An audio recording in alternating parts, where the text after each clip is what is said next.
Was it all just a dream? God bless you, Florida. Thank you. Did the last 4 years not really happen? Look, there's Ben Affleck. He's often in my dreams. And the taxi driver guy, he was there too. And little Stevie Wonder, he seemed so happy, like a miracle had taken place. Was it a dream? Or was it real? It was election night 2000, and everything seemed to be going as planned. In New York, Al Gore is our projected winner. The Garden State is green for Gore. We project that Mr. Gore is the winner in Delaware. This state has voted with the winner in Excuse me 1 second. I'm so sorry to interrupt you. Mike, you know I wouldn't do this if it weren't big. Florida goes for Al Gore. CNN announces that we call Florida in the Al Gore column. Then something called the Fox News Channel called the election in favor of the other guy. I interrupt you. Fox News now projects George W. Bush the winner in Florida, and thus it appears the winner of the presidency of the United States. All of a sudden, the other network said, hey, if Fox said it, it must be true. All of us at the networks made a mistake and projected Florida in the Al Gore column. It was our mistake. Now, what most people don't know is that the man who was in charge of the decision desk at Fox that night, the man who called it for Bush, was none other than Bush's first cousin, John Ellis. How does someone like Bush get away with something like this? Well, first, it helps if your brother is the governor of the state in question. You know something? We are going to win Florida. Mark my words. You can write it down. Second, make sure the chairman of your campaign is also the vote counting woman, and that her state has hired a company that's going to knock voters off the rolls who aren't likely to vote for you. You can usually tell them by the color of their skin. Then make sure your side fights like it's life or death. I think all this talk about legitimacy is way overblown. And hope that the other side will just sit by and wait for the phone to ring. And even if numerous independent investigations prove that Gore got the most votes, if there was a statewide recount under every scenario, Gore won the election. It won't matter, just as long as all your daddy's friends on the Supreme Court vote the right way. While I strongly disagree with the court's decision, I accept it. What we need now is acceptance. We have a new president-elect. It turns out none of this was a dream. It's what really happened. On the day the joint session of both the House of Representatives and the Senate was to certify the election results, Al Gore, in his dual role as outgoing vice president and president of the Senate, presided over the event that would officially anoint George W. Bush as the new president. If any congressman wanted to raise an objection, the rules insisted that he or she had to have the signed support of just one senator. Mr. President, and I take great pride in calling you that, I must object because of the overwhelming evidence of official misconduct, deliberate fraud, and an attempt to suppress voter turnout. The chair must remind members that under Section 18 of Title III, United States Code, no debate is allowed in the joint session. Thank you, Mr. President. To answer your question, Mr. President, the objection is in writing, signed by a number of members of the House of Representatives, but not by a member of the Senate. Mr. President, it is in writing and signed by several House colleagues on behalf and myself of the 27,000 voters of Duval County, in which 16,000 of them are African Americans that was disenfranchised in this last election. Is the objection signed by a member of the Senate? Not signed by a member of the Senate. The Senate is missing. Mr. President, it is in writing and signed by myself on behalf of many of the diverse constituents in our country, especially those in the 9th Congressional District, and all American voters who recognize that the Supreme Court, not the people of the United States, decided this election. Is the objection signed by a senator? Unfortunately, Mr. President, it is not signed by one single senator. Unfortunately, I have no authority over the United States Senate, and no senator has signed. Mr. President, it is in writing and signed by myself and several of my constituents from Florida. A senator is needed, but missing. Is the objection in writing and signed by a member of the House and a senator. The objection is in writing, and I don't care that it is not signed by a member of the Senate. The chair will advise that the rules do care, and the signature of the senator. Not a single senator came to the aid of the African Americans in Congress. One after another, they were told to sit down and shut up. And it's a sad day in America, Mr. President, when we can't find a senator to sign objections. The gentleman will suspend. Won't sign objections, Mr. President. The gentleman will suspend. Inauguration coverage, 2001, on a nasty but it could be worse kind of day in Washington. On the day George W. Bush was inaugurated, tens of thousands of Americans poured into the streets of D.C. in one last attempt to reclaim what had been taken from them. They pelted Bush's limo with eggs and brought the inauguration parade to a halt. The plan to have Bush get out of the limo for the traditional walk to the White House was scrapped. Bush's limo hit the gas to prevent an even larger riot. No president had ever witnessed such a thing on his inauguration day.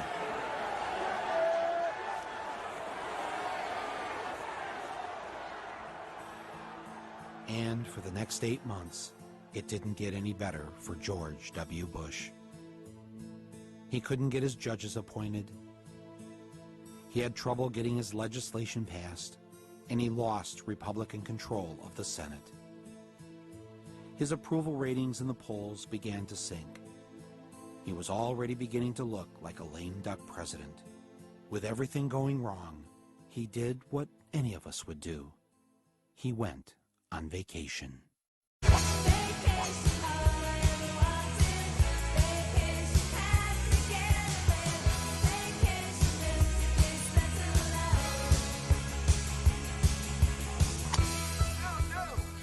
In his first 8 months in office before September 11th, George W. Bush was on vacation, according to the Washington Post, 42% of the time.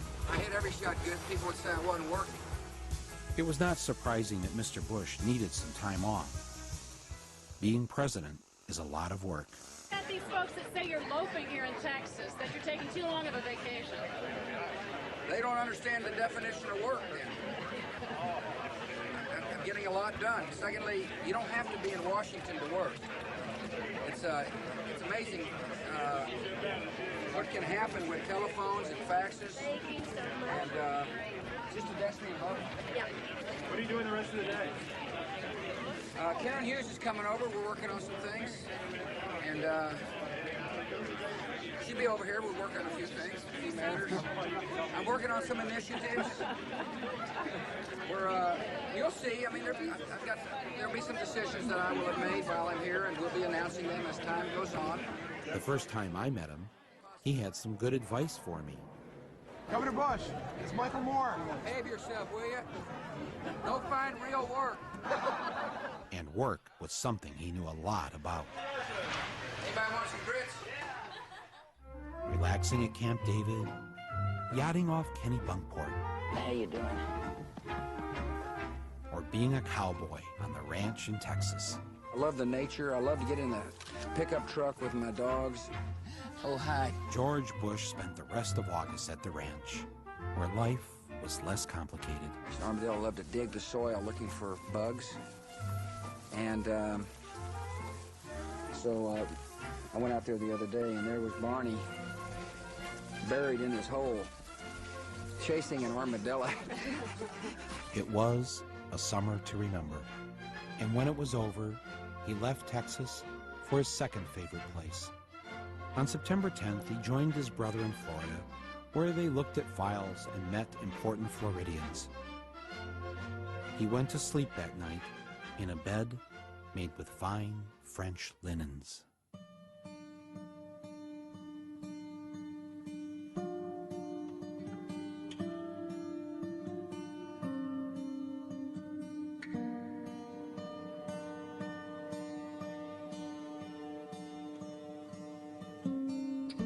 suppose he's pretty confident on those numbers on Iraqi security forces.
Make me look young.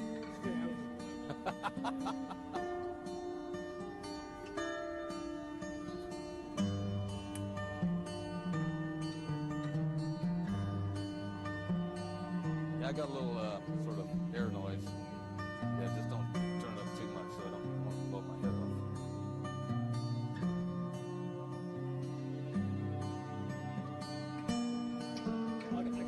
I got a mic here if they want to hear. Testing 1 2. This is the Oval Office. Testing 1 2. Testing 1 2. This is the Oval Office. Testing 1 2 3 4 5.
On September 11th, 2001, nearly 3,000 people, including a colleague of mine, Bill Weems, were killed in the largest foreign attack ever on American soil. The targets were the financial and military headquarters of the United States. If anyone has any idea, if they've seen him or knows where he is, to call us. He's got two little babies. As the attack took place, Mr. Bush was on his way to an elementary school in Florida. When informed of the first plane hitting the World Trade Center, where terrorists had struck just 8 years prior, Mr. Bush decided to go ahead with his photo opportunity.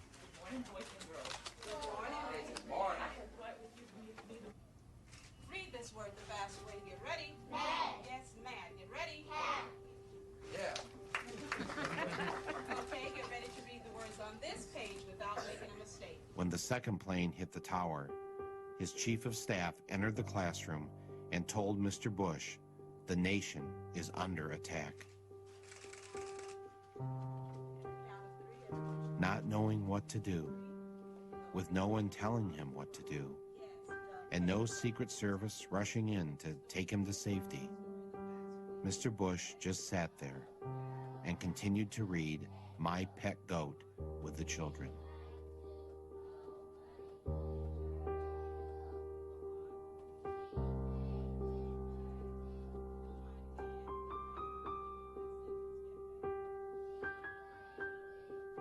Nearly 7 minutes passed with nobody doing anything.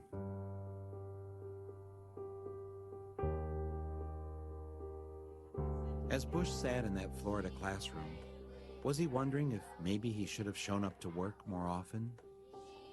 Should he have held at least one meeting since taking office to discuss the threat of terrorism with his head of counterterrorism? Or maybe Mr. Bush was wondering why he had cut terrorism funding from the FBI. Or perhaps he just should have read the security briefing that was given to him on August 6, 2001, which said that Osama bin Laden was planning to attack America by hijacking airplanes. But maybe he wasn't worried about the terrorist threat because the title of the report was too vague. I believe the title was Bin Laden Determined to Attack Inside the United States. A report like that might make some men jump, but as in days past, George W. just went fishing. As the minutes went by, George Bush continued to sit in the classroom. Was he thinking, I've been hanging out with the wrong crowd? Which one of them screwed me? Was it the guy my daddy's friends delivered a lot of weapons to? Was it that group of religious fundamentalists who visited my state when I was governor? Or was it the Saudis? Damn, it was them. I think I better blame it on this guy.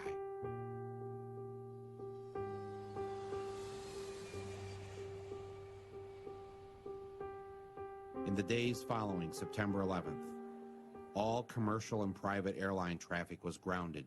The FAA has taken the action to close all of the airports in the United States. Even grounding the president's father, former President Bush, on a flight forced to land in Milwaukee. Thousands of travelers were stranded, among them Ricky Martin, due to appear at tonight's Latin Grammy Awards.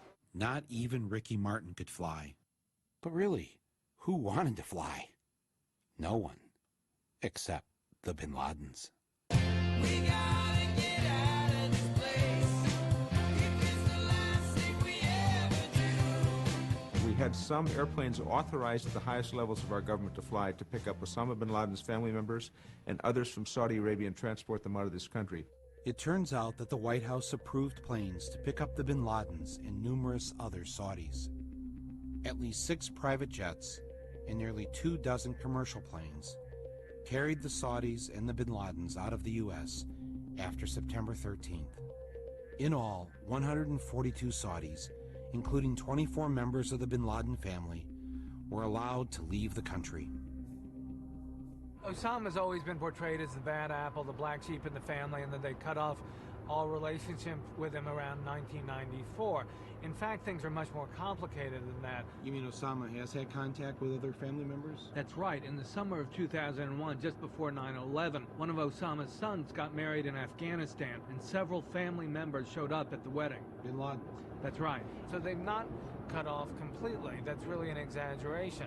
We now welcome to Larry King Live. Good to see him again. Prince Bandar, the ambassador of the Kingdom of Saudi Arabia to the United States. We had about 24 members of Bin Laden's family. And in America, students, and His Majesty felt it's not fair for those innocent people to be subjected to any harm. On the other hand, we understood, had a high emotion, so with coordination with the FBI, we got them all out. This is retired FBI agent Jack Clunan.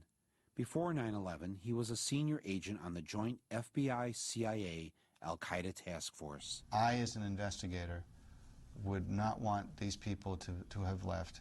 I think in the case of the Bin Laden family, I think it would have been prudent. Hand the subpoenas out, have them come in, get on the record. You know, get on the record. That's the proper procedure. Yeah. How many people were pulled off of airlines after that coming into the country who were what? They were from the Middle East, or they fit a very general picture. We held hundreds of and weeks and months at a time. Did the authorities do anything when the Bin Ladens tried to leave the country? No, they were identified at the airport. They looked at their passports, and they were identified. Well, that's what would happen to you or I if we were leaving the country. Exactly. So a little interview, check the passport, what else? Nothing. I don't know about you, but usually when the police can't find a murderer, don't they usually want to talk to the family members to find out where they think he might be? You have no idea where your husband might be. Well, if you should hear anything, let us know, will you? You willing to come downtown and give us a statement? This gonna take long? You got the time. Mine's worth money, yours isn't. Send in a bill. I asked you a question. You're here to answer them, not ask them. Now, you listen to me, cop. I pay your salary. All right, sit down. I'm gonna earn it. Yeah, that's how cops do it. What was going on here? I think we need to know a lot more about that. That needs to be the subject of a significant investigation. What happened? How did it happen? Why did it happen? And who authorized it? Trying to imagine what those poor bastards were feeling when they were jumping out of that building to their death. Those young guys and cops and firemen that ran into that building, never asked a question, and they're dead. And families' lives are ruined. And they'll never have peace. And if I had to inconvenience a member of the Bin Laden family with a subpoena or a grand jury, do you think I'd lose any sleep over it? Not for a minute, Mike. No one would question it. No, it's right. Not even the biggest civil libertarian. No, it's no just, one would question it's just, you know, you got a lawyer, fine. Counselor, fine. Mr. Bin Laden, this is why I'm asking you. It's not because I think that you're anything. I just want to ask you the questions that I would anybody. Right. And that's all. None of this made any sense. Can you imagine in the days after the Oklahoma City terrorist bombing, President Clinton helping to arrange a trip out of the country for the McVeigh family? What do you think would have happened to Clinton if that had been revealed? Bandar, do you know the Bin Laden family? I do very well. What are they like? They're really lovely human beings. He is the only one I don't know him well, but I met him only once. What was the circumstance under which you met him? This is ironic. In mid-80s, if you remember, we in the United States were supporting the Mujahideen to liberate Afghanistan from the Soviets. He came to thank me for my efforts to bring the Americans, our friends, to help us against the atheists, he said the communists. Isn't it ironic? In other words, he came to thank you for helping bring America to help him. And now he may be responsible for bombing America. Absolutely. What did you make of him when you met him? I was not impressed, to be honest with you. Not impressed? No, I thought he was simple and very quiet guy. A simple and quiet guy whose family just happened to have a business relationship with the family of George W. Bush. Is that what he was thinking about? Because if the public knew this, it wouldn't look very good. Was he thinking, you know, I need a big black marker. In early 2004, in a speech during the New Hampshire primary, I called George W. Bush a deserter from his time in the Texas Air National Guard. In response, the White House released his military records in the hopes of disproving the charge. What Bush didn't know is that I already had a copy of his military records, uncensored, obtained in the year 2000. And there is one glaring difference between the records released in 2000 and those he released in 2004. A name had been blacked out. In 1972, 2 airmen were suspended for failing to take their medical examination. One was George W. Bush, and the other was James R. Bath. In 2000, the documents show both names. But in 2004, Bush and the White House had Bath's name blacked out. Why didn't Bush want the press and the public to see Bath's name on his military records? Perhaps he was worried that the American people would find out that at one time James R. Bath was the Texas money manager for the bin Ladens. Bush and Bath had become good friends when they both served in the Texas Air National Guard. After they were discharged, when Bush's dad was head of the CIA, Bath opened up his own aviation business after selling a plane to a man by the name of Salam bin Laden, heir to the second largest fortune in Saudi Arabia, the Saudi bin Laden Group. W at that time was just starting off in the world as a businessman. Because he's a guy who's always tried to emulate his father, he decided to go into the oil business. He founded an oil company, a drilling company out in West Texas called Arbusto, which was very, very good at drilling dry holes that nothing came out of. But the question has always been, where did this money come from? Now, his dad was rich. His dad could have done this for him, but his dad didn't do this for him. There's no indication that Daddy wrote a check to start him off in this company. So where did George W. Bush get his money? I'm George Bush. One person who did invest in him was James R. Bath. Bush's good friend, James Bath, was hired by the bin Laden family to manage their money in Texas and invest in businesses.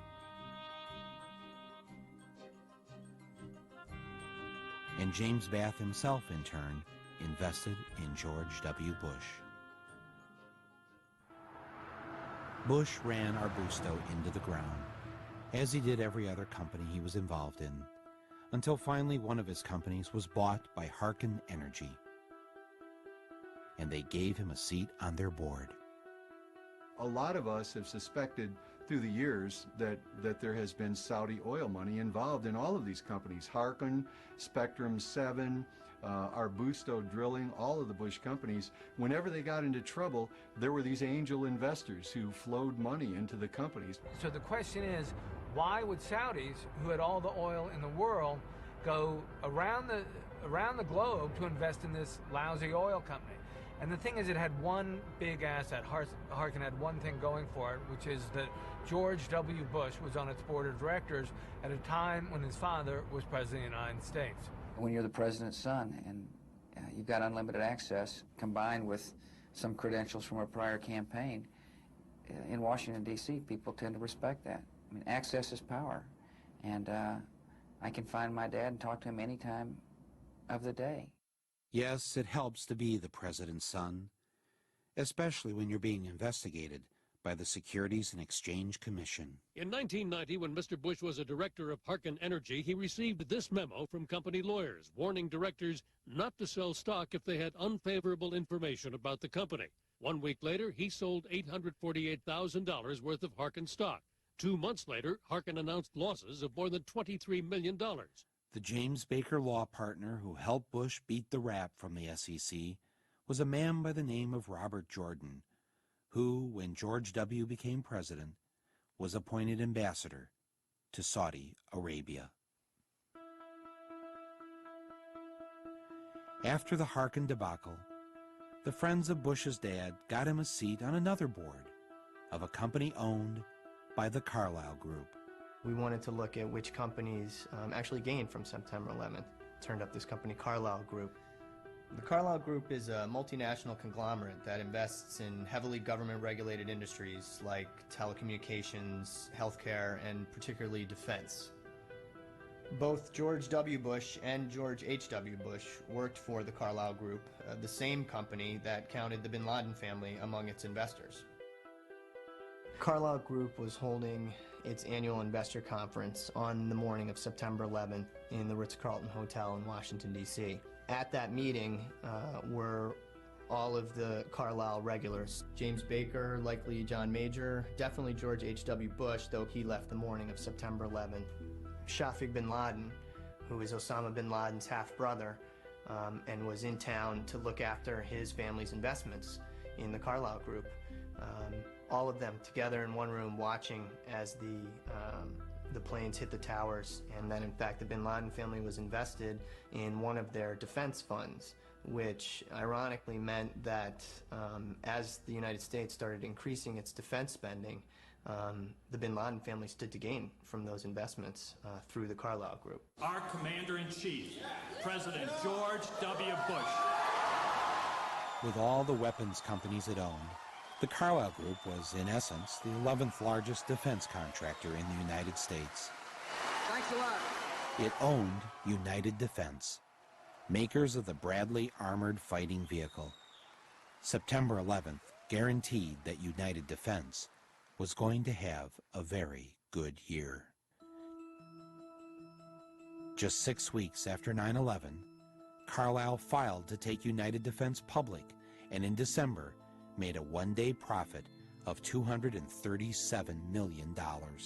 But sadly, with so much attention focused on the bin Laden family being important Carlyle investors, the bin Ladens eventually had to withdraw.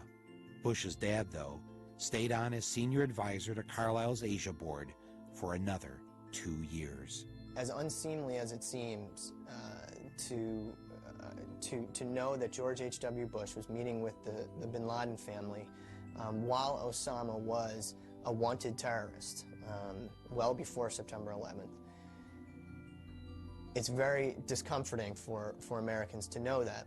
George H.W. Bush is a man who has obviously incredible reach into the White House. He receives daily CIA briefings, which is the right of any ex-president, but very few ex-presidents actually exercise that right. He does.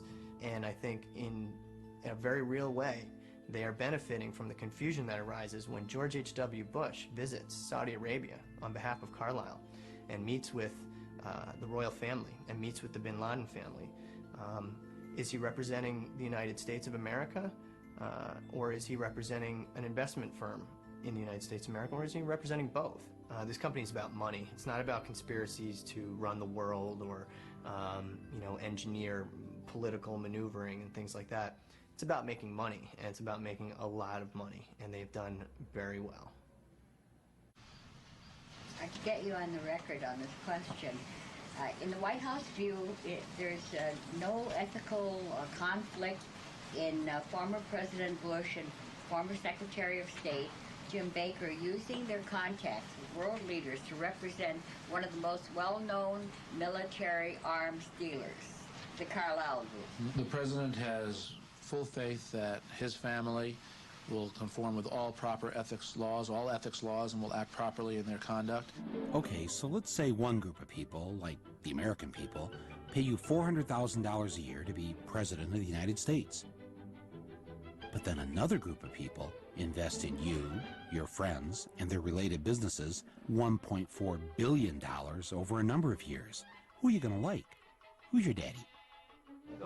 Because that's how much the Saudi royals and their associates have given the Bush family. Morning, everybody.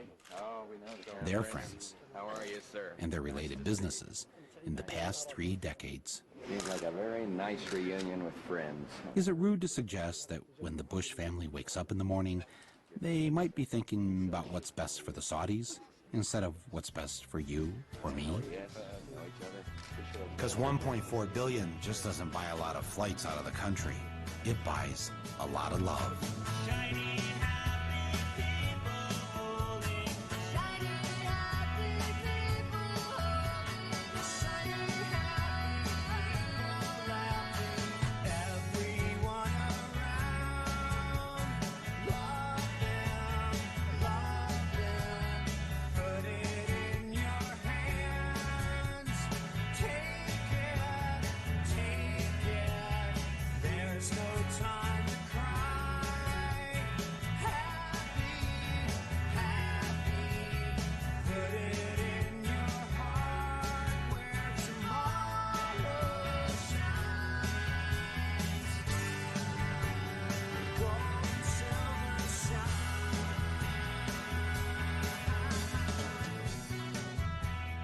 Sooner or later, this special relationship with a regime that Amnesty International condemns as a widespread human rights violator would come back to haunt the Bushes. Now, after 9/11, it was an embarrassment, and they preferred that no one ask any questions. The investigation should have begun on September 12th. There's no reason why it shouldn't have. 3,000 people were dead. It was a murder, and it should have gotten started immediately. First, Bush tried to stop Congress from setting up its own 9/11 investigation. It's important for us to not reveal how we collect information. That's what the enemy wants, and we're fighting an enemy. When he couldn't stop Congress, he then tried to stop an independent 9/11 commission from being formed. The president's position was a break from history. Independent investigations were launched within days of Pearl Harbor and President Kennedy's assassination. But when Congress did complete its own investigation, the Bush White House censored 28 pages of the report. The president is being pressed by all sides to declassify the report. U.S. officials tell NBC News most of the secret sources involve Saudi Arabia. We have given extraordinary cooperation with Chairman Keane and Hamilton. We haven't gotten the materials we needed, and we certainly haven't gotten them in a timely fashion. The deadlines we set have passed. Will you testify before the commission? This commission? You know, I don't testify. I mean, I'd be glad to visit with them. What it will do is hold this in my heart, and has been in my heart since September 11th. I lost my husband, 15 years. I'm now by myself. I need to know what happened to him. I know what I got back from the autopsy. That man was my life, and I have no plan. I was taking a class, and they asked me what was I going to do in the next 5 years. And if I'm not doing something with this, I don't know what reason I have to live. So it's very important. Very important. Okay. Ignored by the Bush administration, more than 500 relatives of 9/11 victims filed suit against Saudi royals and others. The lawyers the Saudi defense minister hired to fight the 9/11 families? The law firm of Bush family confidant, James A. Baker. So we're right here in the center of three important American landmarks, the Watergate Hotel and office building, the Kennedy Center over there, and the Embassy of Saudi Arabia. Yeah. How much money do the Saudis have invested in America, roughly? I've heard figures as high as $860 billion. 860 billion. Billion. That's a lot of money. A lot, yeah. And what percentage of our economy does that represent? I mean, it seems like a lot. Well, in terms of investments on Wall Street, in American equities, it's roughly 6 or 7% of America. They own a fairly good slice of America. Wow. And most of that money goes into the great blue chip companies. Citigroup, Citibank is the largest stockholder, is a Saudi. AOL Time Warner has big Saudi investors. So I read where like the Saudis have $1 trillion in our banks of their money. What would happen if like one day we just pulled that $1 trillion out? $1 trillion, that would be an enormous blow to the economy. Right. Mr. Moore, can I speak to you for a moment, please, sir? Yeah, sure. How are you doing? Yeah, good. How you doing? Steve Kimball, the Secret Service. How are you doing, How you doing, sir? Yes. We're just ascertaining information regarding. Are you doing a documentary regarding the Saudi Arabia embassy or chancery? No, I am doing a documentary, and part of it is about Saudi Arabia. Even though we were nowhere near the White House, for some reason the Secret Service had shown up to ask us what we were doing standing across the street from the Saudi embassy. Here to cause any trouble or anything, and is that? No, that's fine. We just wanted to make sure. We just wanted to get some information as far as what was actually. What's going on? Yeah. I didn't realize the Secret Service guards foreign embassies. Not usually, no, sir. No. Did they give you any trouble, Saudis? No comment on that, regarding that, sir. Oh, okay. Well, I'll take that as a yes. All right, good. Thank you very much. Thanks for the work. It turns out that Saudi Prince Bandar is perhaps the best protected ambassador in the U.S. The U.S. State Department provides him with a 6-man security detail. Considering how he and his family and the Saudi elite own 7% of America, it's probably not a bad idea. Prince Bandar was so close to the Bushes, they considered him a member of the family, and they even had a nickname for him, Bandar Bush. 2 nights after September 11th, George Bush invited Bandar Bush over to the White House for a private dinner and a talk. Even though bin Laden was a Saudi, and Saudi money had funded al-Qaeda, and 15 of the 19 hijackers were Saudis, here was the Saudi ambassador casually dining with the president on September 13th. What were they talking about? Were they commiserating or comparing notes? Why would Bandar's government block American investigators from talking to the relatives of the 15 hijackers? Why would Saudi Arabia become reluctant to freeze the hijackers' assets? The two of them walked out on the Truman balcony so that Bandar could smoke a cigar and have a drink. In the distance, across the Potomac, was the Pentagon, partially in ruins. I wonder if Mr. Bush told Prince Bandar not to worry, because he already had a plan in motion. You come in September 12th, ready to plot what response we take to al-Qaeda. Let me talk about the response that you got from top administration officials. On that day, what did the president say to you? The president, in a very intimidating way, left us, me and my staff, with the clear indication that he wanted us to come back with the word that there was an Iraqi hand behind 9/11, because they had been planning to do something about Iraq from before the time they came into office. Did he ask about any other nations other than Iraq?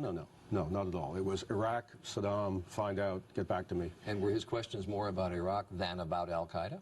Absolutely. Absolutely. He didn't ask me about al-Qaeda. And the reaction you got that day from the Defense Secretary, Donald Rumsfeld, from his assistant, Paul Wolfowitz? Well, Donald Rumsfeld said, when we talked about bombing the al-Qaeda infrastructure in Afghanistan, he said there were no good targets in Afghanistan. Let's bomb Iraq. And we said, but Iraq had nothing to do with this. And that didn't seem to make much difference. And the reason they had to do Afghanistan first was it was obvious that al-Qaeda had attacked us, and it was obvious that al-Qaeda was in Afghanistan. The American people wouldn't have stood by if we had done nothing on Afghanistan.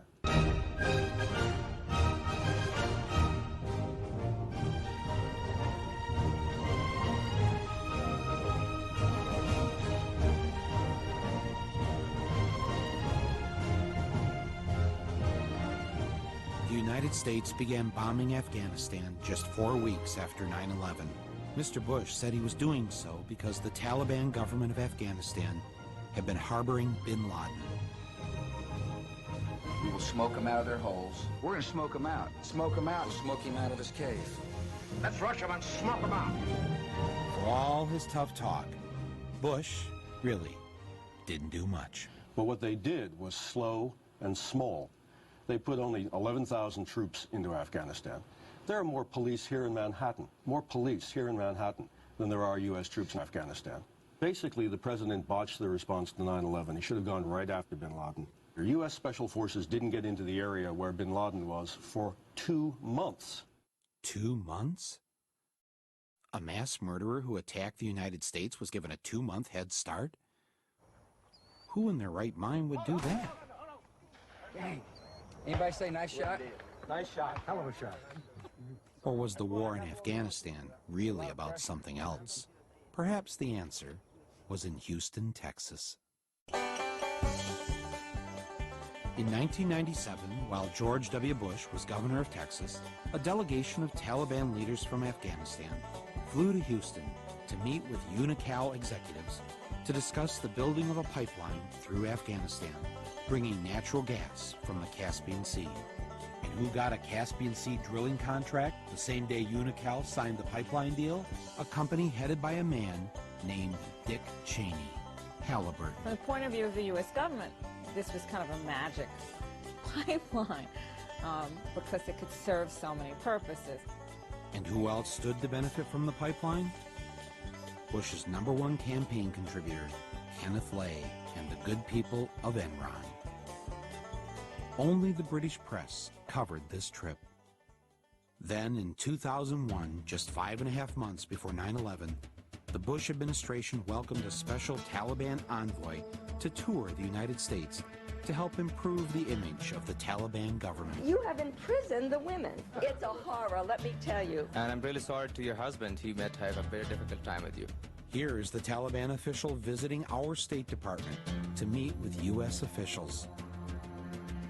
Why on earth would the Bush administration allow a Taliban leader to visit the United States, knowing that the Taliban were harboring the man who bombed the USS Cole and our African embassies? Well, I guess 9/11 put a stop to that. When the invasion of Afghanistan was complete, we installed its new president, Hamid Karzai. Who was Hamid Karzai? He was a former advisor to UNICAL. Bush also appointed as our envoy to Afghanistan, Zalmay Khalilzad, who was also a former UNICAL advisor. I guess you can probably see where this is leading. Faster than you can say black gold Texas tea, Afghanistan signed an agreement with their neighboring countries to build a pipeline through Afghanistan carrying natural gas from the Caspian Sea. Oh, and the Taliban? Well, they mostly got away. As did Osama bin Laden and most of Al-Qaeda. Terror is bigger than one person. And he's a person who's now been marginalized. So I don't know where he is. Nor, I just don't spend that much time on him, Kelly, to be honest with you. Didn't spend much time on him? What kind of president was he? I'm a war president. I make decisions here in the Oval Office in foreign policy matters with war on my mind. With the war in Afghanistan over and bin Laden forgotten, the war president had a new target. The American people.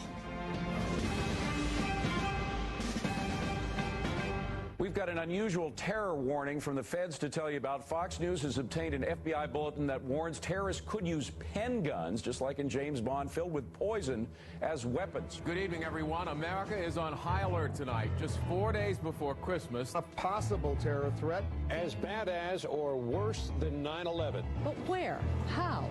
There's nothing specific to report. Be on the lookout for model airplanes packed with explosives. And the FBI is warning ferries may be considered particularly at risk for hijacking. Could these cattle be a target for terrorists? Fear works. Fear does work, yes. You can make people do anything if they're afraid. And how do you make them afraid? Well, you make them afraid by creating an aura of endless threat. They played us like an organ. They raised the orange, and then up to red, and then they dropped it back to orange. I mean, they gave these mixed messages which were crazy-making. The world has changed after September the 11th. It's changed because we're no longer safe. Fly and enjoy America's great destination spots. We've entered what may very well prove to be the most dangerous security environment the world's known. Take your families and enjoy life. Terrorists are doing everything they can to gain even deadlier means of striking us. Get down to Disney World in Florida. It's like training a dog. You tell them sit down and you tell them to roll over at the same time. Dog doesn't know what to do. Well, the American people were being treated like that. It was really very, very skillfully and ugly in what they did. We must stop the terror. I call upon all nations to do everything they can to stop these terrorist killers. Thank you. Now watch this drive. All right, we need another. They will continue, in my view, as long as this administration is in charge, of every once in a while stimulating everybody to be afraid. Just in case you forgot. It's not going to go down to green or blue. It's never going to get there. There clearly is no way that anyone can live constantly on edge like that. The harsh reality facing American families today is that they're not as safe as they used to be. Drug dealers and users looking for their next fix, gangs who roam the streets in search of their next victim, and the growing threat of terrorists means the need for protection is ever greater. And now that protection is here. Zytec Engineering, LLC, has developed and tested a safe route, finally affordable to the average American citizen, the kind of protection formerly obtainable only by the wealthy or powerful. Heck, you can be sitting in here drinking your finest Bordeaux and enjoying life while chaos is erupting outside. Every family in America should prepare itself for a terrorist attack. Now to escaping from a skyscraper. John Rivers is the CEO of the Executive Chute Corporation. Good morning to you, John. Good morning, Matt. Tell me about the product you're bringing to the market. It's a emergency escape chute. It's an option of last resort. How high do you have to be in the building for that chute to actually take effect? You only have to be on the 10th floor or above. They can put this on themselves?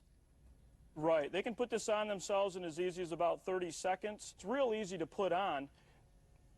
I'm sorry. It's okay. Real easy to put on, but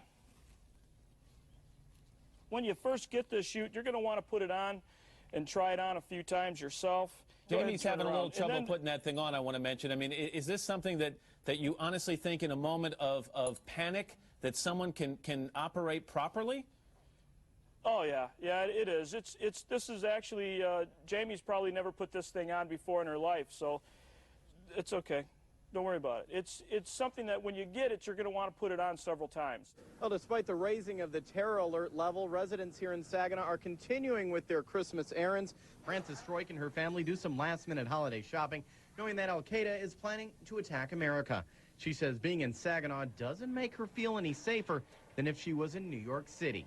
Midland is close by, and I said Detroit's that far away. I said they could be something, and Flint, this could be something, concerns for people around here. Well, you never know where they're going to hit. You never know where they're going to hit. But one potential target specifically mentioned by the terrorist has security officials baffled. It's tiny Tappahannock, Virginia, population 2016. Such an attack could generate widespread fear that even here in rural small-town America, no one is entirely safe. On the 6 o'clock news, there was something but a terrorist alert in Tappahannock. What'd the FBI tell you? Well, they contacted me by phone, basically let me know about this word Tappahannock, and that's how it started. And their so-called chatter that they pick up, they wasn't sure Tappahannock. It is a Rappahannock County. This is the Rappahannock River. There is a Rappahannock, a place called Rappahannock, and they got it mixed up. This Tappahannock, not Rappahannock. Is there any terrorist target around here? Not that we can really think of. It can happen anywhere. We have a Walmart here. We're having a big spaghetti supper in here. Walmart, probably. Do you feel extra suspicious of outsiders? Oh, well, everybody does it. It's just something that happens. When I look at certain people, I wonder, oh my goodness, do you think they could be a terrorist? You never know what's going to happen. That's right, you never know what's going to happen. You never know what's going to happen. It's going to happen right now, you know. Never trust nobody you don't know. And even if you do know them, you really can't trust them then. From Tappahannock to Rappahannock to every town and village in America, the people were afraid. And they turned to their leader to protect them. But protect them from what? Let the eagle soar like she's never soared before, from rocky coast to golden shore. Let the mighty eagle soar. Meet John Ashcroft. In 2000, he was running for re-election as senator from Missouri against a man who died the month before the election. The voters preferred the dead guy, so George W. Bush made him his attorney general. He was sworn in on a stack of Bibles, because when you can't beat a dead guy, you need all the help you can get. During the summer before 9/11, Ashcroft told acting FBI Director Thomas Pickard that he didn't want to hear anything more about terrorist threats. Mr. Watson had come to you and said that the CIA was very concerned that there would be an attack. You said that you told the Attorney General this fact repeatedly in these meetings. Is that correct? I told him at least on 2 occasions. And you told the staff, according to this statement, that Mr. Ashcroft told you that he did not want to hear about this anymore. Is that correct? That is correct. His own FBI knew that summer that there were Al-Qaeda members in the U.S., and that bin Laden was sending his agents to flight schools around the country. But Ashcroft's Justice Department turned a blind eye and a deaf ear. But after 9/11, John Ashcroft had some brilliant ideas for how to protect America. The USA Patriot Act, adopted by Congress and signed by Bush 6 weeks after the attacks, has changed the way the government does business. The USA Patriot Act allows for searches of medical and financial records, computer and telephone conversations, and even for the books you take out of the library. But most of the people we spoke to say they're willing to give up some liberties to fight terrorism. Maybe that's a good thing. It's definitely sad, but it has to be done. Yes, something needed to be done. These are the good people who make up Peace Fresno, a community group in Fresno, California. Unlike the rest of us, they've received an early lesson in what the Patriot Act is all about. Each week, they meet to discuss matters of peace. They sit around, they share stories, they eat cookies. Some have more than one. This is Aaron Stokes, a member of Peace Fresno. The other members liked him. He had come to the meetings. He went with us. We go out on Friday nights and stand on a very busy corner in Fresno. And he had gone with us. He had handed out flyers. He went with us in June to a WTO protest. Then one day, Aaron didn't show up to the meeting. My friend Dan and I were reading the Sunday newspaper, and when I picked up the paper, in the local section, Aaron's picture caught my eye. The article said that a sheriff's deputy had been killed, and I saw it had a name that wasn't the right name. It said that he was a member of the sheriff's anti-terrorism unit. That's right. The photo of the man in the newspaper was not the Aaron Stokes they had come to know. He was actually Deputy Aaron Kilner, and he had infiltrated their group. Sheriff Pierce made it very clear that, yes, in fact, Aaron Kilner was assigned to infiltrate Peace Fresno, that he was able to infiltrate organizations that are open to the public. You could understand why the police needed to spy on a group like Peace Fresno. Just look at them. A gathering of terrorists if I ever saw one. This is Barry Reingold, a retired phone worker from Oakland, California. Barry likes to work out in the gym. Somewhere between his cardio and his strength training, Barry got political.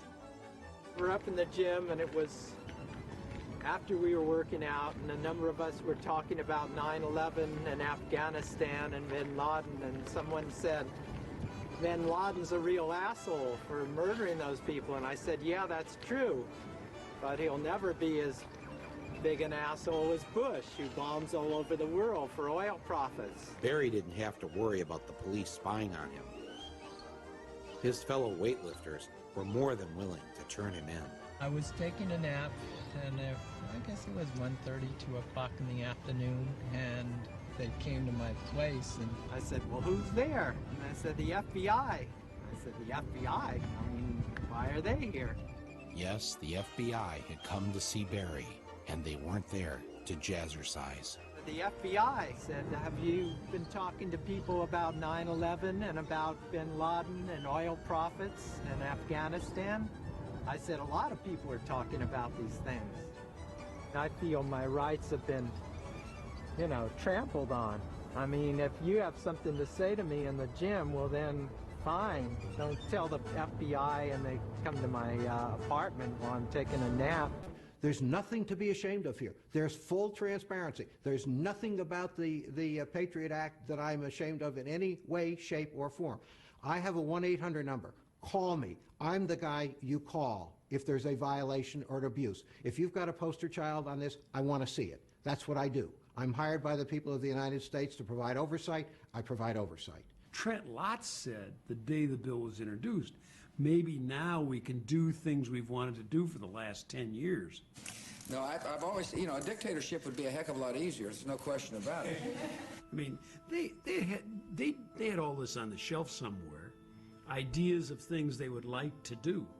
And they got 9/11 and they said, it's our chance. Go for it. There was an immediate assumption on the part of the administration that there had to be a surrender of certain of our rights. There's several definitions in the bill that are quite troubling. First of all, the definition of terrorist, and it's so expansive that it could include people who... Like me. No one read it. That's the whole point. They wait till the middle of the night, they drop it in the middle of the night, it's printed in the middle of the night, and the next morning when we come in, it passes. How could Congress pass this Patriot Act without even reading it? Sit down, my son. We don't read most of the bills. Do you really know what that would entail if we were to read every bill that we passed? Well, the good thing, it would slow down the legislative process. I couldn't believe that virtually no member of Congress had read the Patriot Act before voting on it. So I decided the only patriotic thing to do was for me to read it to them. Members of Congress, this is Michael Moore. I would like to read to you the USA Patriot Act. Section 1, Section 210 of this code reads as follows. Section 2703. My job is to secure the homeland, and that's exactly what we're going to do. But I'm here to take somebody's order. That would be you, Stretch. What would you like? Right behind you. I'm going to order some ribs. We all know you can't secure the homeland on an empty stomach. And in order to remain secure, everyone needs to sacrifice. Especially little Patrick Hambleton. I'm sure each of us has our own personal airport security horror story. But here's my favorite. The terrorist threat that was posed by his mommy's breast milk. I thought, well, if I just put a little bit on my lips, then that would be sufficient, because obviously I'm tasting it. And she looked at me, and I felt like she was telling me, you need to chug that. She goes, no, you need to drink more. And of a 4-ounce bottle, I wound up drinking 2 more ounces of breast milk that then, because it's touched my lips, has to be tossed. While Homeland Security was making sure breast milk was kept off our planes, they were also doing everything possible to ensure no one could light a firebomb on board. I can bring that on the plane? Actually, you can, yes, you're fine. Oops, 1 too many books of matches. You can have 4 books of matches and 2 lighters. When we already have the experience of Richard Reed, the shoe bomber, who would have blown up an airplane with his shoe bomb had he had a butane lighter, according to the FBI, why would the Transportation Security Agency say it's okay to take 4 books of matches and 2 butane lighters in your pockets as you board an airplane? I'm guessing that somebody put pressure on them to say, you know, when an airplane lands, people want to light up pretty quickly, so don't take their lighters away. Okay, let me see if I got this straight. Old guys in the gym, bad. Peace groups in Fresno, bad. Breast milk, really bad. But matches and lighters on the plane, hey, no problem. Was this really about our safety? Or was something else going on? This is where the Pacific Ocean meets the shores of Oregon. Over 100 miles of beautiful, open coastline on our border. And, thanks to the budget cutbacks, the total number of state police protecting it? 1. Part-time. Meet Trooper Brooks. I maybe get a chance to hit this stretch of highway once, maybe twice a week during my shifts. You know, it's just to even drive up here and look. You know, I mean, as far as I know, somebody could, there's lots of things they could do. I don't even want us to expect, because it just makes me ill inside.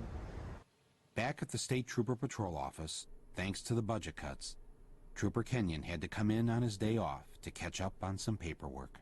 For the most part, especially during the summertime, when people show up here, this is exactly what they get. They close the door. They can read the sign about the office closure, and it just basically explains that, you know, due to our cutbacks, our office is not open for administrative business. And there's a little sign down at the bottom that explains when the office is closed, that they can use the phone booth to get in touch with our dispatch. Ironically enough, that phone is a piece of junk. It doesn't work very well, so half the time they pick up the phone and dispatch gets a bunch of static and they don't hear anything. For Tuesday, there'll be no troop on patrol. Wednesday, there'll be no troop on patrol. Thursday, there'll be no troop on patrol. You get calls all the time. People will call in a suspicious vehicle or somebody looking suspicious, you know, and I don't hardly ever respond to that anymore. I just don't have the time to do it. One night I asked, how many people do we have in the state of Oregon on duty tonight? And we had 8 troopers on for the entire state of Oregon working. I think, you know, Oregon is a prime example that Homeland Security is not as secure as what I think people would like to believe. Nobody sent me any manual that says, here's how you catch a terrorist, you know, and if I had that manual, I'd read it, but I don't, so, yeah. Of course, the Bush administration didn't hand out a manual on how to deal with the terrorist threat because the terrorist threat wasn't what this was all about. They just wanted us to be fearful enough so that we'd get behind what their real plan was.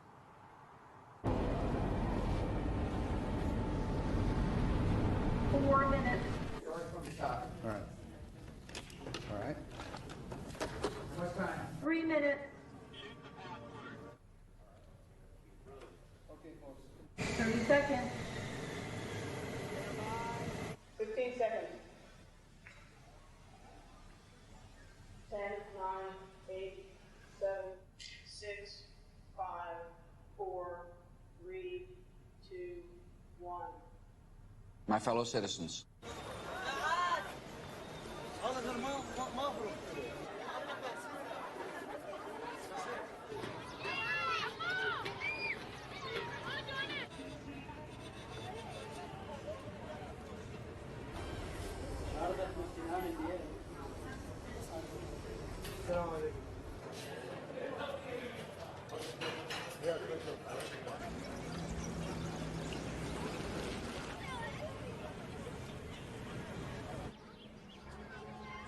at this hour, American and coalition forces are in the early stages of military operations to disarm Iraq, to free its people, and to defend the world from grave danger. On my orders, coalition forces have begun striking selected targets of military importance to undermine Saddam Hussein's ability to wage war.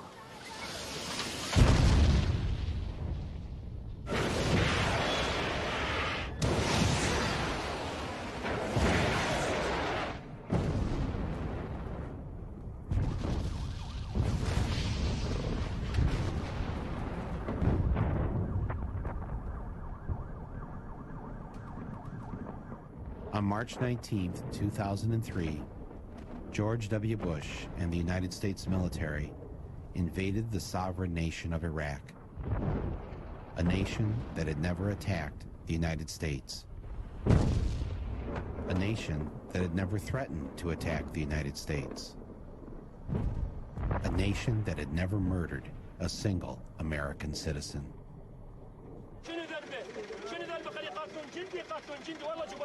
والله جبنا طلعت عليهم بدو جاكت اللي مضربني ما يرضى يضربني نقم معهم وهذا اللي بقى الحلفه جيب علي يدعلق على الحلفه ترى المال يدبق يموت ما يموت طلع الصفحه طلع الصفحه دقيقه كلها. We are going to find this, I think, piece of my neighbor, young girl, age 20, Shams. I think it's the other part of her body. That's all. There is a lot of innocent civilians that were killed, and I think that is because the U.S. Army, you know, we came in and we knew it wasn't going to be easy, and they pretty much at first shot anything that moved. War happens and the fighting starts, you know, it's kind of like we're pumped up, motivated, ready to go. It's the ultimate rush, because you know you're going into the fight to begin with, and then you got a good song playing in the background, and that gets you real fired up, ready to do the job. You can hook your CD player up to the tank's internal communication Charlie box, so that way when you put your helmet on, you can hear it through the helmet. This is the one we listen to the most. This is the one we try out when we kill the enemy. Johnny Pool at the body at the floor is just fitting for the job we were doing.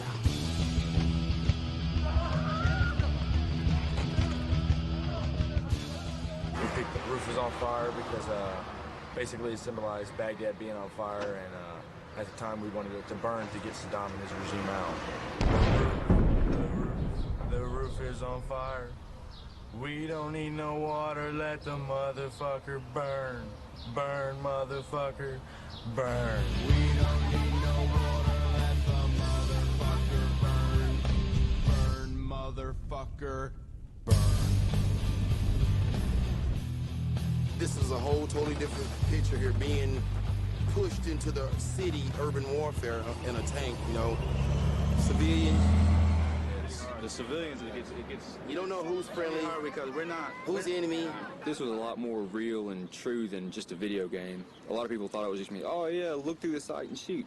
No, a lot of this is face to face, and especially riding by after some of the bombs have went off and seeing all the people on the side of the road bloated up and just all the smells around you. I mean, from the people lying dead, rotted, and it's a lot more gruesome than you think. We called in with some artillery and some napalm and things like that. Some innocent women and children got hit. We met them on the road, and they had little girls with noses blowing off, and like husbands carrying their dead wives and things like that. That was extremely difficult to deal with because you're like, shoot, like, what the hell do we do now? The targeting capabilities and the care that goes into targeting is as impressive as anything anyone could see. Second one, hit the other one. The care that goes into it, the humanity that goes into it. ما عندهم يقين ما يفكشها لا هي ناسنا لا مسيحيين ما حد يعرف عمل فوز العالم هكذا الله يهدم بيوتهم الله يخرب بيوتهم الله اكبر الله اكبر والنصر للعراق والنصر للعراق وكل فدائي للعراق. شو رايك احد يضرب المدنيين يعني؟ مدنيين هي كلها هذا بيت عمنا كله مدنيين عسكريين كله مدنيين يضربون. من الله ينتقم منهم. حسبي الله ونعم الوكيل حسبي الله ونعم الوكيل. 5 جنازات من جنازات فقد بيت يا الله يا الله يا الله يا الله. الله انتقم منهم الله خذ حقنا منهم. وينك الله وينك الله. Honestly, I think we should just trust our president in every decision that he makes, and we should just support that, and be faithful in what happens. Do you trust this president? Yes, I do. Britney Spears was not alone. The majority of the American people trusted the president, and why shouldn't they? He had spent the better part of the last year giving them every reason why we should invade Iraq. Saddam Hussein has gone to elaborate lengths, spent enormous sums, taken great risks to build and keep weapons of mass destruction. Saddam Hussein is determined to get his hands on a nuclear bomb. Nuclear weapon, nuclear weapon, nuclear weapon. Active chemical munitions bunkers, mobile production facilities. We know he's got chemical weapons. He's got them, he's got them, he's got them. Huh, that's weird. Because that's not what Bush's people said when he first took office. He has not developed any significant capability with respect to weapons of mass destruction. He is unable to project conventional power against his neighbors. We are able to keep arms from him. His military forces have not been rebuilt. Saddam Hussein aids and protects terrorists, including members of Al-Qaeda. There was a relationship between Iraq and Al-Qaeda. Saddam, Al-Qaeda, Saddam, Al-Qaeda, Saddam, the Al-Qaeda, Saddam, Al-Qaeda. It is only a matter of time before terrorist states armed with weapons of mass destruction develop the capability to deliver those weapons to U.S. cities. What we're giving you are facts and conclusions based on solid intelligence. It's a man who hates America. This is a man who cannot stand what we stand for. His willingness to terrorize himself. He hates the fact, like Al-Qaeda does, that we love freedom. After all, this is the guy that tried to kill my dad at one time. They simply got people to believe that there was a real threat out there when in fact there wasn't one. You get told things every day that don't happen. It doesn't seem to bother people. Of course, the Democrats were there to put a stop to all these falsehoods. I will vote to give the president the authority he needs. The United States is prepared to lead a coalition of the willing that will do it. When I say we will lead a coalition of the willing to disarm him if he chooses not to disarm, I mean it. Who's in that coalition of the willing now? You will find out who's in the coalition of the willing. The coalition of the willing. Roll call. The Republic of Palau. The Republic of Costa Rica. The Republic of Iceland. Of course, none of these countries has an army or, for that matter, weapons. So it looked like we'd be doing most of the invading stuff ourselves. But then there was also Romania, the Kingdom of Morocco. Morocco wasn't officially a member of the coalition, but according to one report, they did offer to send 2,000 monkeys to help detonate landmines. These are men of vision. The Netherlands. And I'm proud to call them allies. Afghanistan. Afghanistan? Oh yeah, they had an army. Our army. I guess that's one way to build a coalition. Just keep invading countries. Yes, with our mighty coalition intact, we were ready. One could almost say it's the mother of all coalitions. Fortunately, we have an independent media in this country who would tell us the truth. The rallying around the president, around the flag, and around the troops clearly has begun. And we're gonna win! You really have to be with the troops to understand that kind of adrenaline rush that they get. I just want you to know, I think Navy SEALs rock. The pictures you're seeing are absolutely phenomenal. When my country is at war, I want my country to win. Iraqi opposition has faded in the face of American power. What you're watching here is truly historic television and journalism. It was absolutely electrifying. They actually had to strap me in with my camera at the back of the plane. An awesome synchronized killing machine. There is an inherent bias in the coverage of the American press in general. Am I slanted and biased? You damn well bet I am. But one story the media wasn't covering was the personal story of each and every soldier who was killed in the war. The government would not allow any cameras to show the coffins coming home. That kind of story is a downer, especially when you're getting ready for a party on a boat. Look at what's happened to me. I can't believe it myself. Suddenly I'm up on top of the world. It should have been somebody else. Believe it or not, I'm walking on air. I never thought I could feel so free. Flying away on a wing and a prayer. Who could it be? Believe it or not, it's just me.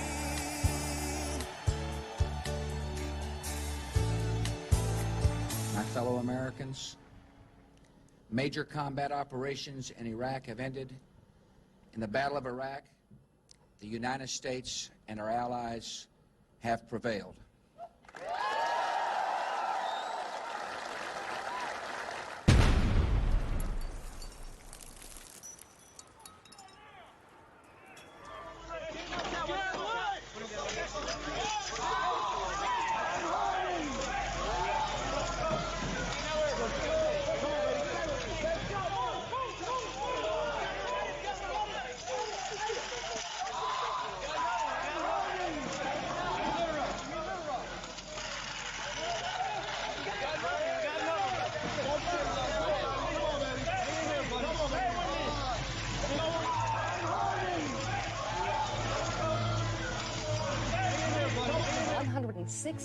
The number of troops killed by hostile fire. 244 U.S. 384 U.S. troops have lost their lives. Killed 484. Died in the line of duty 500. 631 American More than troops. 825 troops have been killed. Largest number of American military deaths since Vietnam. There are some who feel like that if they attack us, that we may decide to leave prematurely. They don't understand what they're talking about if that's the case. Let me finish.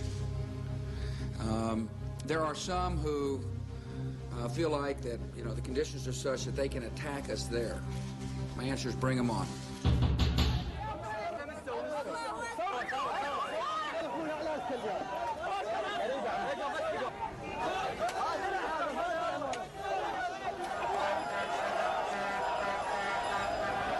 The United States was planning on just walking through here like it was going to be easy and all, but it's not that easy to conquer a country, is it?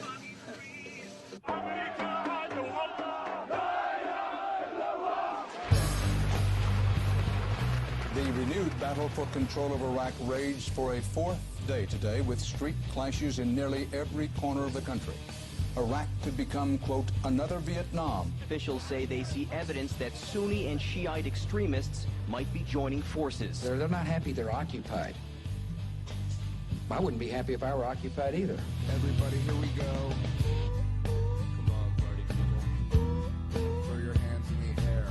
Come on, party people. Two Japanese aid workers and a journalist kidnapped by men calling themselves the Mujahideen Squadrons.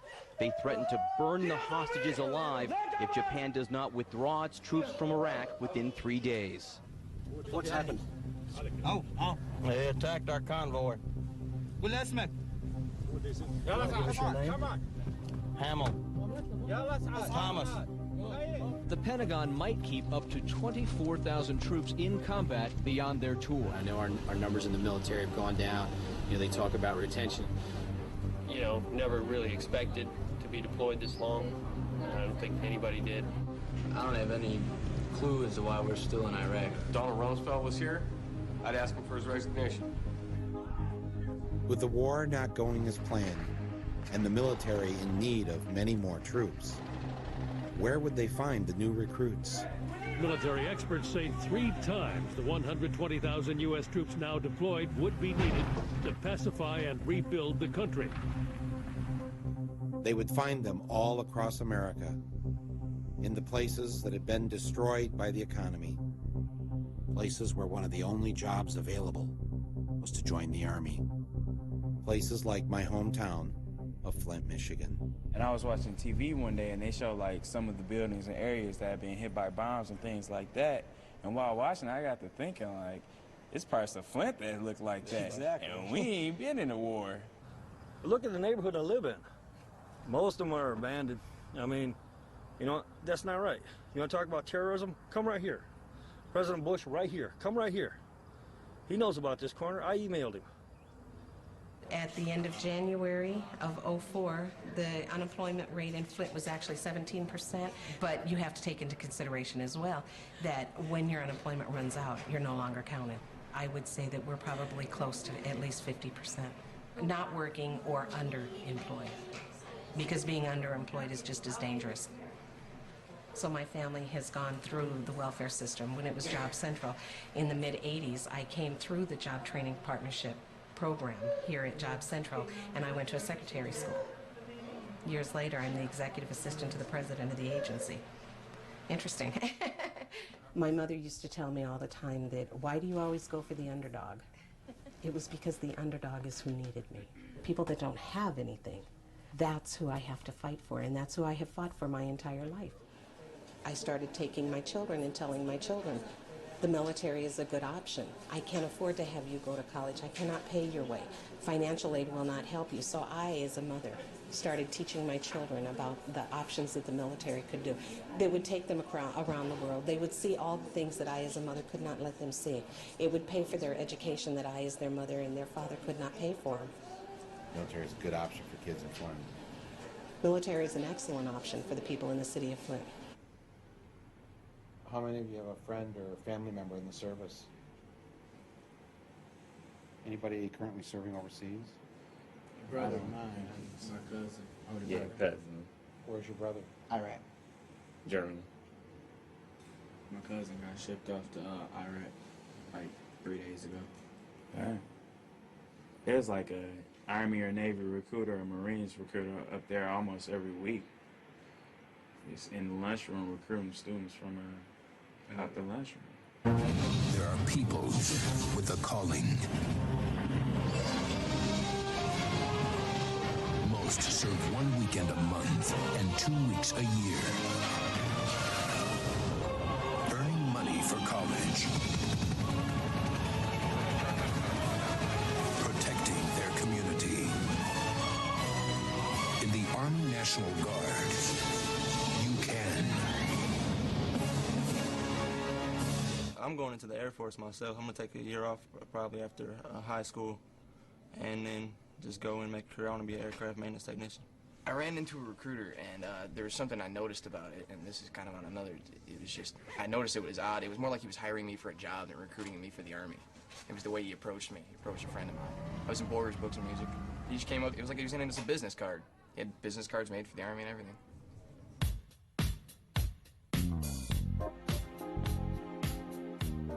Meet Marine Staff Sergeant Dale Cortman and Sergeant Raymond Flower.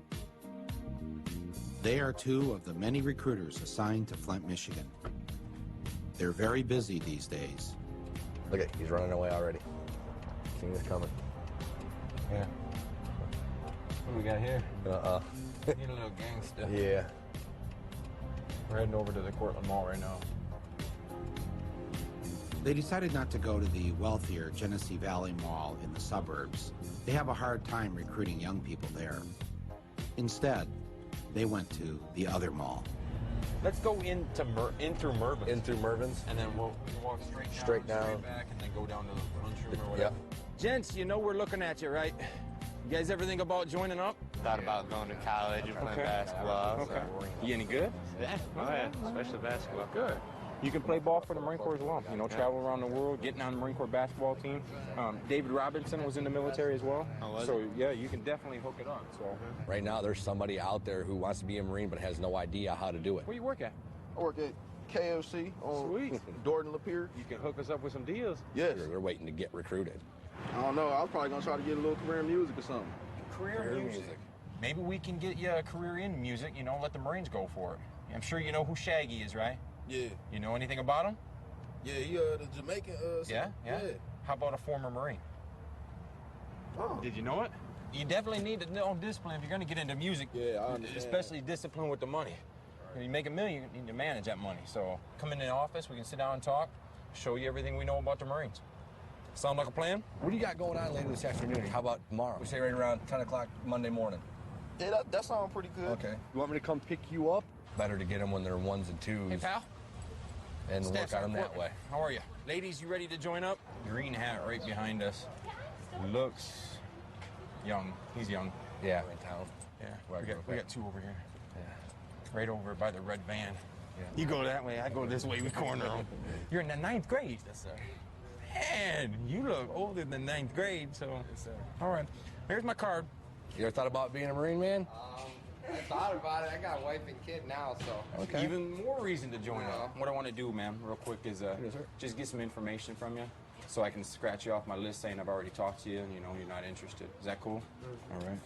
What's your name? What's your phone number? What's your address, Mario? Add another one to the list. However, you know, one would love to have that chance to experience college life, you know, stuff young people can do without having the risk of dying in the process, I guess I can say candidly. The holidays do add a little bit more friction as opposed to just another night, in the fact that we want to give our guys a little bit time off, a little bit time to relax. However, we are in a combat zone. My soldiers do recognize that fact. Everybody's a little bit nervous about it, I guess. We're professionals. We're going to take care of you. I promise. Every house here has the right to have weapons. Maximum, one AK-47. We always expect the targets to be armed.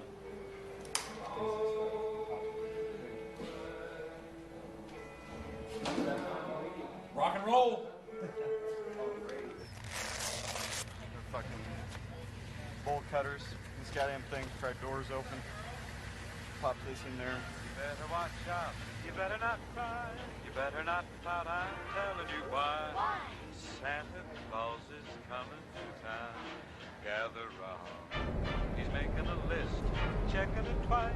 He's gonna find out who's naughty and nice. Santa Claus is coming to town. He sees you when you're sleeping. He knows when you're be good for goodness sake. You better watch out. Hey, Adele, just hold up. لا تبكي سمعينا يا لا تبكي بس بدنا نسألك سمعينا يا Where's she going? I'll go with her. Where's she going? She's gonna call him. No, just where is he at right now? I need to, not on the phone, not on the phone. Is he in the house? Is he in the house? Graham! Pasquarelli! Is he in the house? Pasquarelli! He is in the house. Where? This is him? Get up there, second floor, second floor. Watch out. Go. Watch out, Adele, watch out. Hey, one coming up! That's Sahib Al-Duri. What's your name? Sahib. This is Sahib. شو مسوي صاحبي الله شو مسوي شو مسوي طالب مجامع الله بوسي Tell them to calm down. Guys, moving up to the roof, wait one. It will not be long. We appreciate your condescension. This is the target. Sahib Al-Duri, bring him out. We have to, as you go back to the old saying, we win the hearts and minds of the people. That's our job. We have to bring the ideal of democracy and freedom to the country and show them that the American people are not here to rule Iraq. لا تخافي ما راح يضربك بس قولي الله يخليك ما يضربوني يعني ليش انا تعالي الله يعطيك العافيه بس تسكتي عجيه ايش يحدث Start doing evidence turn-in. That process takes about 3 hours, so that's going to be it for the night, and that concludes Christmas Eve. Checking it twice. He's gonna find out who's not. Merry Christmas, BRT. Merry Christmas. Santa came to Iraq just for you guys. Trying to keep the skies clear for you, Santa. You consider yourself a proud American? Absolutely. I'm extremely proud American. I think I'm probably more proud than the average Joe. When I put my flag out, I can't allow it to touch the ground. Because I know the lives that were lost and the blood that was shed so that I could be here and have a flag. All right, how often do you put the flag out? Every single day. Every single day. I started when my daughter was in Desert Storm. I had the same flag flying on my front porch and the same yellow ribbons, praying and hoping every single day that my child would come home safe and that everybody's child would come home safe. And she did. And she did. You have other family members that have been in the military? Absolutely. Uncles, aunts, cousins, brothers, father. A very strong military. Very strong. Family. My family is what I consider part of the backbone of America. It's families like mine, and it's not just my family. There's hundreds of families, millions of families out here that this country was founded on their backs. I have been known to be a conservative Democrat. Yeah. That's what you consider yourself, yeah. Yeah. Yeah, it's a great country. It's a great country. It's a great country. The cross that I choose to wear, if you notice, it's a multicolor cross. That's because I believe that all God's people come in many colors. And my family itself is multicultural. You have a daughter who went into the military. Then your firstborn son in the military. That's that's quite a gift to the country. Exactly right. From your family. Exactly right. So having a son in the Army, pretty proud thing. Oh, you know what? He made it. What was your reaction to the protesters during, let's say, the Gulf War or Vietnam? I always hated the protesters. I always hated the protesters. It was just a slap in my face. It was just like they were dishonoring my son. And I burned in my soul to tell them, you don't understand. They're not there because they want to be there. But then I came to understand that they weren't protesting the men and the women that were there. They were protesting the concept of the war. I know I'm a soldier and I'm here to do a job, and I've been a soldier for a while. Once you have to go and do your job and you see the things that you see, I was saying there's some disillusionment in that. Battalion Commander fully expects us to be attacked in some type of way before we get to Farshell. I know that so far it's been pretty calm, not much has happened, but be aware that it can and it probably will.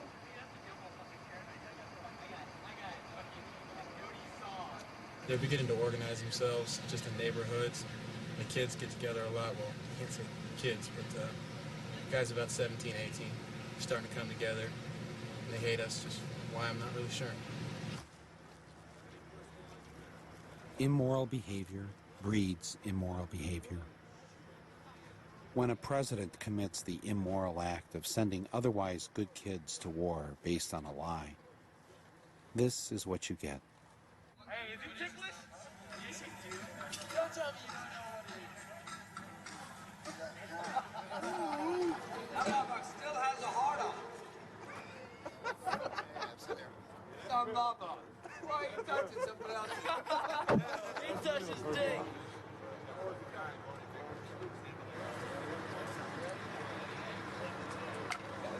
To have these people shoot at us, kill us, blow us up, whatever means they can, and I don't understand it. We're trying to help these people, and it seems they don't want our help. Get out of here. But the minute something goes wrong with them, oh, why weren't you here? Why didn't you do this? You know, I hate this country. You know, I feel that a part of your soul is destroyed and taking another life. And yeah, that statement is very true. You cannot kill someone without killing a part of yourself. If you get called up, you go back to Iraq? No. You know, no. What repercussions do you face if you don't? Possible jail time. That's one possible thing. Are you willing to risk that? Yes. Yes, I will not let my person, I will not let anyone send me back over there to kill other poor people, especially when they pose no threat to me and my country.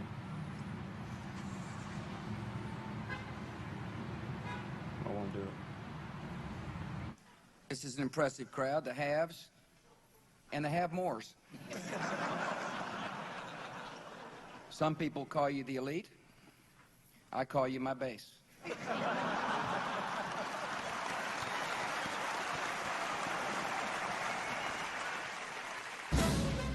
While Bush was busy taking care of his base and professing his love for our troops, he proposed cutting combat soldiers' pay by 33% and assistance to their families by 60%. He opposed giving veterans $1 billion more in health care benefits, and he supported closing veteran hospitals. He tried to double the prescription drug costs for veterans and opposed full benefits for part-time reservists.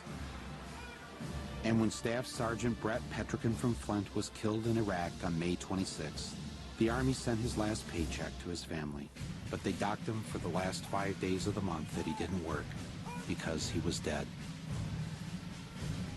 They say they're not going to leave any veteran behind, but they're leaving all kinds of veterans behind. To say that we're forgotten, no. But I know we're not forgotten, but missed, yes. Yes, you know, there's a lot of soldiers that have been missed.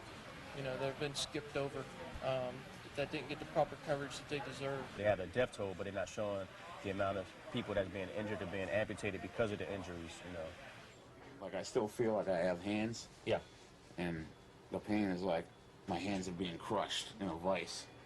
But they do a lot to help it, and they take a lot of the edge off of it, and it makes it a lot more tolerable. And I was injured in late April on patrol in Baghdad.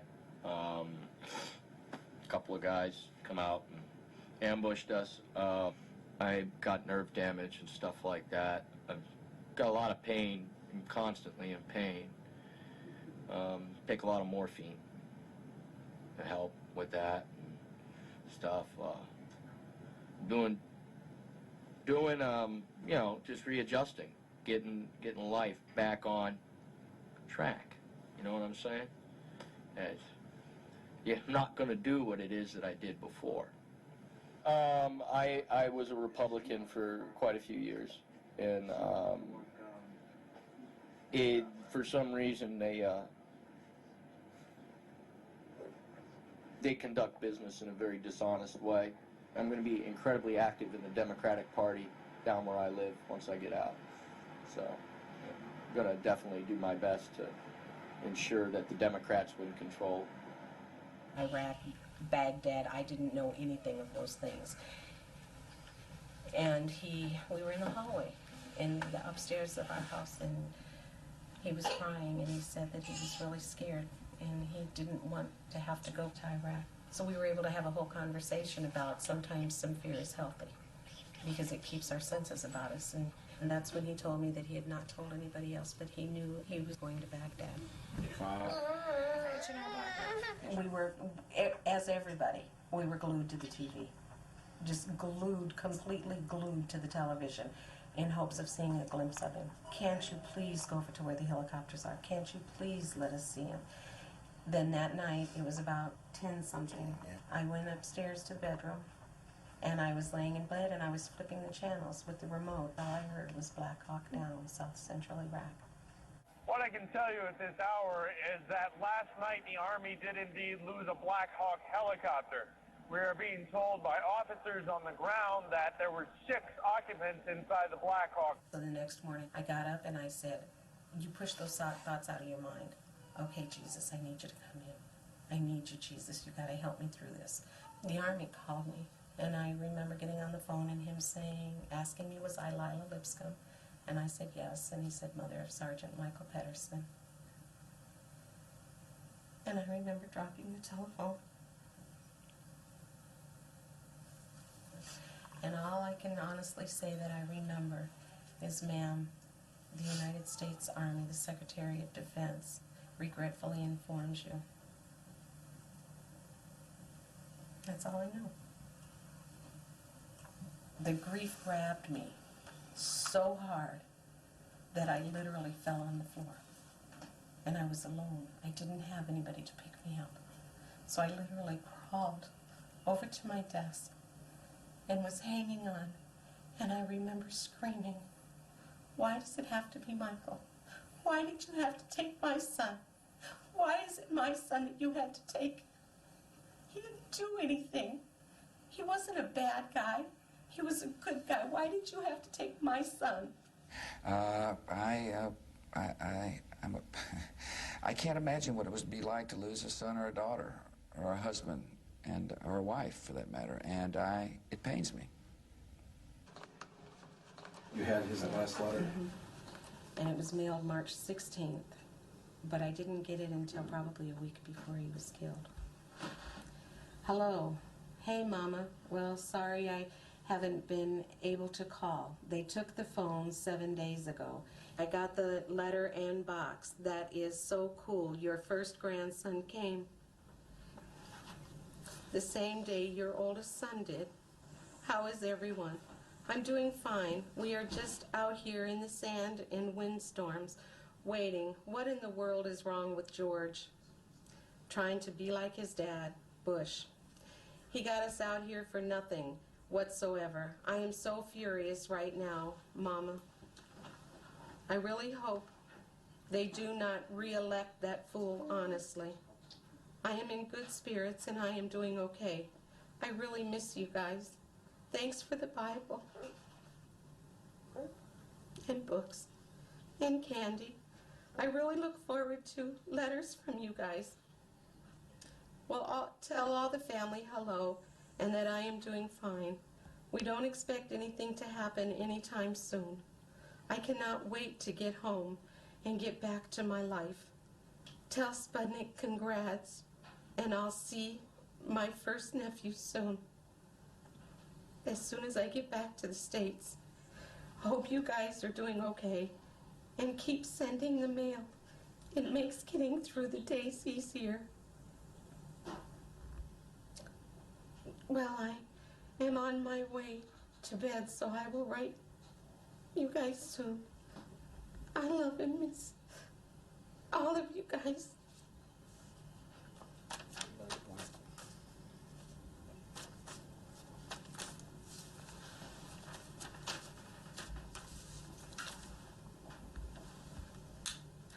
I want him to be alive, and I can't make him alive. But your flesh just aches. You want your child, it's out of sync. A parent is not supposed to bury their child. I feel sad for my family because we lost our son. But I really feel sorry for the other families that is losing their kids as we speak. And for what? I don't. That's I guess, the sickening part. For what? You've heard a lot about Halliburton lately. Criticism is okay. We can take it. Criticism is not failure. Our employees are doing a great job. We're feeding the soldiers. We're rebuilding Iraq. Will things go wrong? Sure they will. It's a war zone. We're serving the troops because of what we know, not who we know. Well, let me tell you about Halliburton, the company I ran. I'm very proud of what I did at Halliburton. The people of Halliburton are very proud of what they've accomplished, and I frankly don't feel any need to apologize for the way I've spent my time over the last 5 years as the CEO and chairman of a major American corporation. Yeah, this is also an attempt to divert attention away from the fact they have no energy policy. And as the Secretary of Energy said, we were caught unawares. In the middle of the war, Microsoft, DHL, and other corporations invited Halliburton to a conference to figure out how much money could be made in Iraq. Having worked this effort even since before the invasion, the liberation of Iraq started, you, industry, are definitely a vital part of that effort. We appreciate your interest in this. We need you. Now, lots of you are small businesses and you're struggling. How do we get a piece of this big action? All of you, the big guys, are going to get it, and the rest of us who have subcontracting capability or none at all. USTDA is for you. Once that oil starts flowing and money coming, it's going to be lots of money. It's the second largest reserve of oil in the world. There's no question about how much money is that. I've been getting complaints from Iraqi firms and from American firms that the lack of transparency, the corruption. I think the profits that American companies are making, the main companies, are so overwhelming. I mean, like when you have a line item for $1 million and you subcontract it out for $50,000 or $60,000 or $70,000, that's a huge profit, and it's the American taxpayer that's going to pay for that. And it's going to get better. Start building relationships, because it's going to get much better as the oil flows and their budget increase. And the good news is, whatever it costs, the government will pay you. War is always good for certain companies, I mean, that are in the war, the business of war. We're very proud of the work we're doing, again, in supporting the U.S. government and the U.S. military. And the real heroes of the campaign, the real heroes of the Reconstruction are the men and women of the U.S. Armed Forces. And we're very proud to be any part of that we can in supporting them. Halliburton delivers hot meals, supplies, clean clothing, and communications to our soldiers so they can be a little closer to home. It's a girl! Halliburton, proud to serve our troops. I just read in the paper Halliburton got another contract. Halliburton got another contract. That's right. Which is not being contested at all. Because nobody knows. Well, it's in the paper, so somebody knows. But that's after it happens. It's after the fact. It's too late. The United States is now a major player in the Iraqi oil business. American troops guard the oil fields as Texas oil workers assess their potential. So it's a safe environment to work in. We don't feel any risk. We feel like we're being well protected here, or we wouldn't be here. It's no secret. I mean, I make anywhere, I don't know, between $2,000 and $3,000 a month.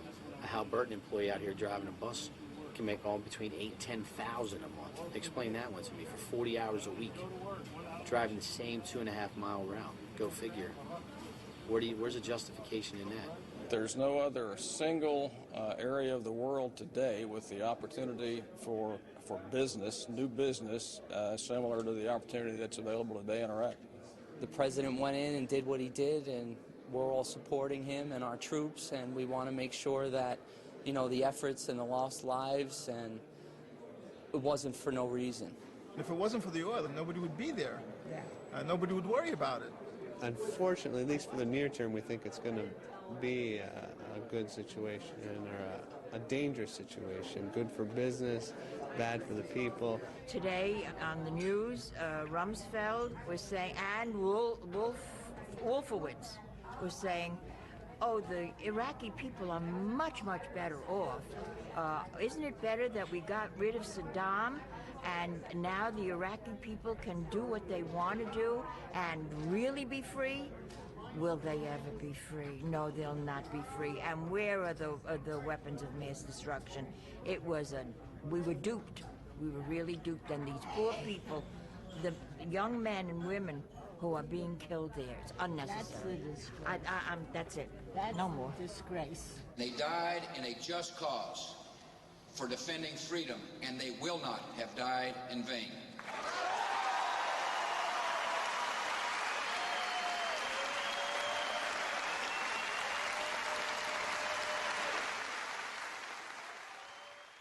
Lila had called to tell me that she was coming down from Flint to Washington, D.C. to attend a jobs conference. On her break, she said she was going to go and pay a visit to the White House.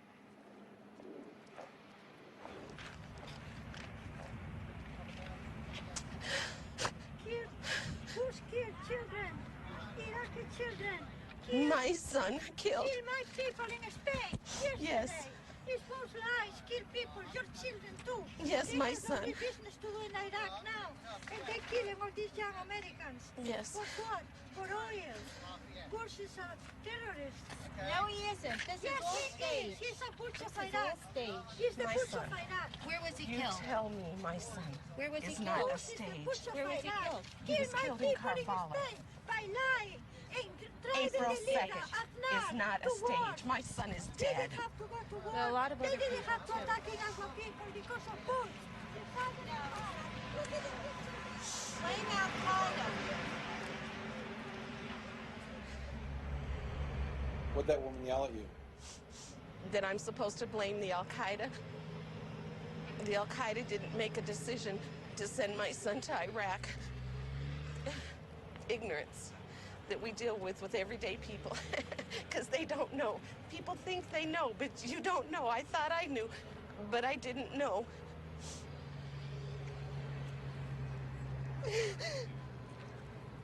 I need my son.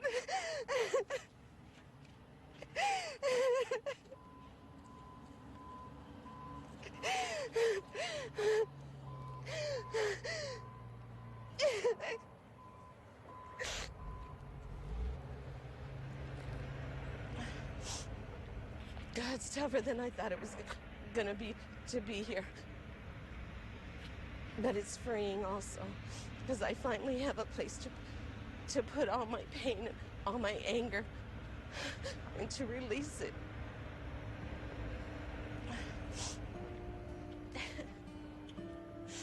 I guess I was tired of seeing people like Lila Lipscomb suffer, especially when, out of the 535 members of Congress, only one had an enlisted son in Iraq.